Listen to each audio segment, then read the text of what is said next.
My husband wanted to divorce me in order to have sex with his beloved woman. Only in this way, Brittany will be willing to sleep with me. But no worries. We can get married again when I'm done with her. I quietly signed my name on the divorce paper. As I left, I heard his friends teasing. Lily's way too obedient. Bet you could bring your mistress on your bed and she wouldn't say a thing. Chad lit a cigarette, pleased. Even if she cries her eyes out, she'll still do what I say. After all, she's dying to be my wife. Except me, no one wants her. I gripped my phone, silent, then replied to the messages on the phone. Cole, let's get married. The reply came almost instantly. You finally agreed to marry me, Lily. I'm the happiest man in the world. I hung up the phone. That night when I slept, I still dreamed of Chad. He and I grew up together. Little Chad had a very sweet tongue. Lily, your eyes are so pretty. Lily, you play the piano so well.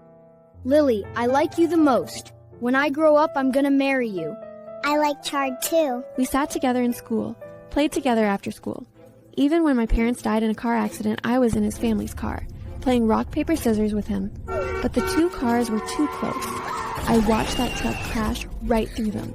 My dad, my mom, my brother, even the dog I'd raised since I was little, they were all struggling in the fire.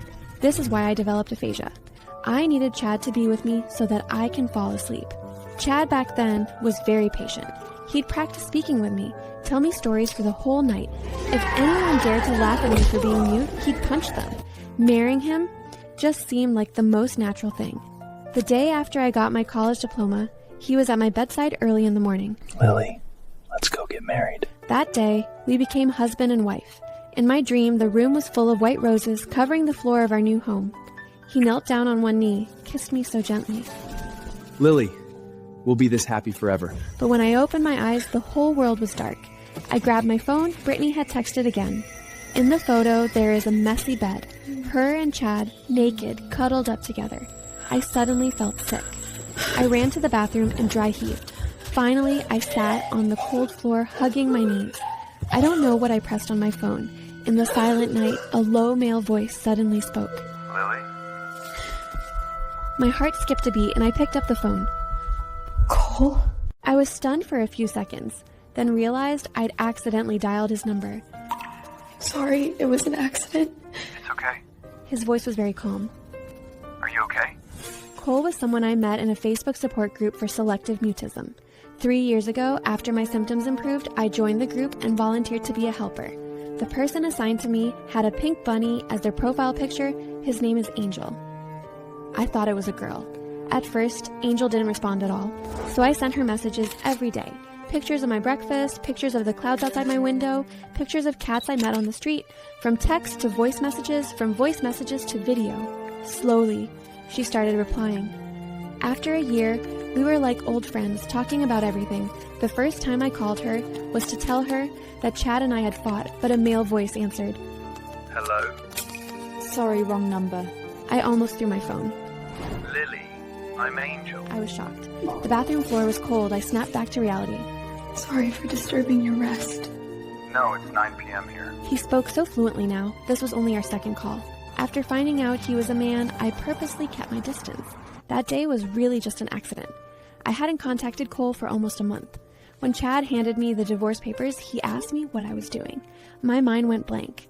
I only replied with one sentence. I'm getting a divorce. After signing, I was shaking all over. Cole, I think I'm going to become homeless. No family, no cute little dog. Even Chad left me. What shall I do? I didn't expect him to suddenly say that. Will you like to marry me?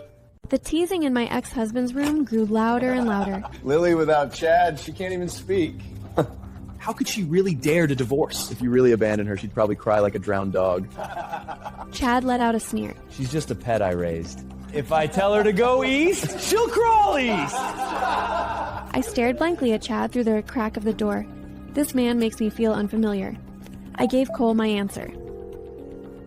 Okay, let's get married.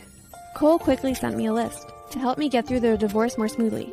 Moving, finding a lawyer, living alone didn't seem so hard. Packing every day, dealing with things. The day I moved out of the marital home, my phone rang. It was a message from Chad. You haven't even called me. Don't you miss me?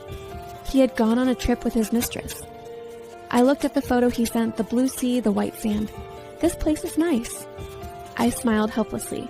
The 3-year anniversary has already passed. I really wanted to just block him, but I still needed to get the divorce certificate, so forget it. After packing, I went to the hospital for a checkup. Confirmed I wasn't pregnant. Finally, I organized all the assets Chad had entrusted to me over the years. The night before going to the courthouse, Chad came back. Lily, you moved out? I'm going home. What about your stuff? His voice was filled with disbelief. Chad, see you at the courthouse tomorrow. Lily, Don't forget, without me, you can't even speak. I ignored him and hung up. The next day, I woke up early. Chad was late. Probably Brittany did it on purpose. His neck was covered with kiss marks.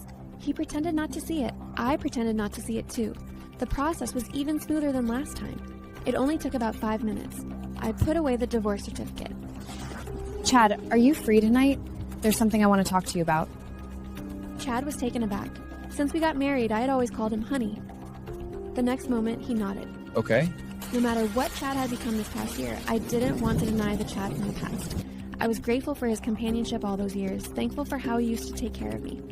So actually, I never planned to leave without saying goodbye. But it rained that night. Thunder and lightning. I'm afraid of nights like this. The car accident happened during a storm just like this.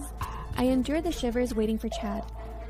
I was even a little worried that when Chad showed up, would I, out of years of habit, shatter the mental walls I'd barely built and throw myself into his arms crying. But he didn't come. He called me. When the call connected, it was noisy on his end. What salvation? Bullshit! I was so sick of her back then. If my mom didn't like her, I wouldn't have bothered with her. Marriage? Want to guess why we got married so early? It's because she wouldn't let me fuck her. I'm just curious. Since she can't speak when she's upset. What about in bed? Can she make noise? A bolt of lightning struck outside. I held the phone, my whole body cold. So he had stopped loving me long ago. Or rather, he never loved me at all. Think the story ends here. Think again. Here are 3 reasons you need to keep watching. First, a shocking secret from the past is about to be revealed, changing everything you thought you knew. Second, the silent heroine is done being a pawn. Her next move will leave everyone speechless. And third, a new mysterious man has entered her life, but his true intentions are unclear. The real revenge is just beginning. Don't miss what happens next. Head back to the homepage to watch the full series.